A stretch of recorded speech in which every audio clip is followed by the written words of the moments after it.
Aabutan na ng Noche Buena sa daan ng ilan nating kababayan ngayon pa lamang nakabiyahe para magpasko sa probinsya. Mula sa PITX, may live report si Nico Wahe. Nico?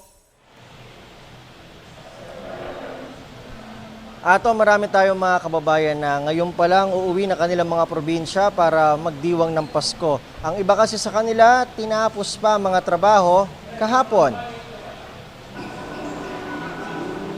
Marami ang abala na ngayon sa paglalatag ng handa sa Noche Buena.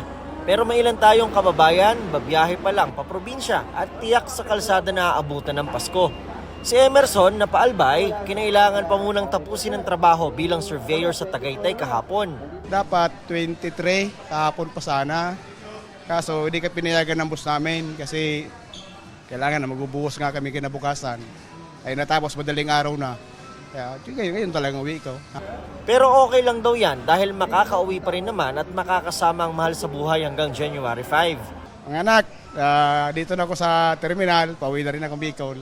Kaya bukas, nandiyan ako bukas. Trabaho rin ang dahilan kaya ngayon palang uuwi na Masbate ang technician na si Christian. Wala eh. Busy po talaga sa trabaho eh. Tsaka hindi pwedeng iwanan yung area na hindi tapos. Kailangan bago umuwi ng Pasko tsaka New Year, accomplish lahat.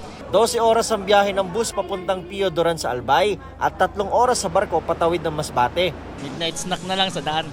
Kung ang iba, Pasko ang hinahabol, si JC, burol ng amang tutunguhin sa Magsaysay Occidental, Mindoro. Nag-emergency leave siya sa trabaho sa Saudi Arabia para maihatid sa huling hantungan ng tatay. Mahirap tanggapin na yung pinaglalaanan mo ng pagod, puyat, para masuportahan sila tapos mababalitaan mo nang na mawawala nang wala ka sa tabi nila. Ang kaso, hindi niya naabutan ng biyahe ng bus. Ang next trip naman bukas pa ng umaga. Sasakay na lang daw siya pa Batangas Port at magbabaka sakali kung may biyahe pa Calapan at pauwi sa kanilang bayan. Isa lang si JC sa mahigit 140,000 na pasahero na pumunta sa PITX ngayong bisperas ng Pasko. As of 5 p.m. ang bilang na yan, mas mababa sa mahigit 232,000 na pasahero kahapon.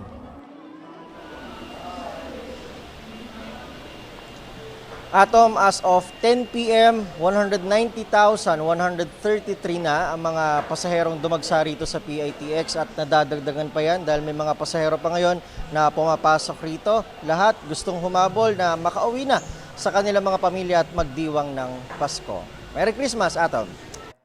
Huwag magpahuli sa mga balitang dapat niyong malaman. Mag-subscribe na sa GMA Integrated News sa YouTube.